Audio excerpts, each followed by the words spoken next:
சிவகங்கை அருகே உள்ள சோழபுரத்தில் 13ஆம் நூற்றாண்டைச் சேர்ந்த அரிய வகை ஆசிரியம் கல்வெட்டு கண்டெடுக்கப்பட்டுள்ளது.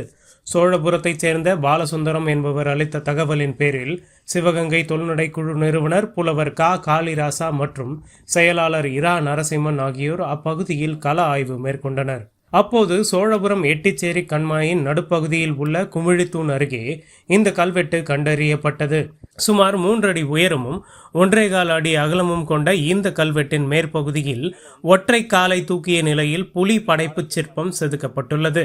ஸ்வஸ்தி ஸ்ரீ என தொடங்கும் கல்வெட்டின் இறுதியில் வில், அம்பு மற்றும் 2 குத்து விளக்குகள் மங்கள சின்னங்களாக பொறிக்கப்பட்டுள்ளன. கல்வெட்டில் இடம்பெற்றுள்ள தகவலின்படி எட்டி என்ற வணிகர் பட்டத்தை உடைய எரியன் என்பவர் செயங்கொண்ட சோழபுரத்தில் புலியை கொன்று மக்களை காத்த வீரருக்கு ஆசிரியம் வழங்கியதாக குறிப்பிடப்பட்டுள்ளது. வணிக குழுவினரை பாதுகாக்கும் முயற்சியில் புலியுடன் போராடி உயிர் நீத்த வீரரின் குடும்பத்தினருக்காக இந்த கண்மாய் ஏற்படுத்தப்பட்டிருக்கலாம் என்றும் ஆய்வாளர்கள் கருதுகின்றனர். இன்றும் இந்த கண்மாய் எட்டிச்சேரி கண்மாய் என்ற பெயரிலேயே அழைக்கப்பட்டு வருவது குறிப்பிடத்தக்கது.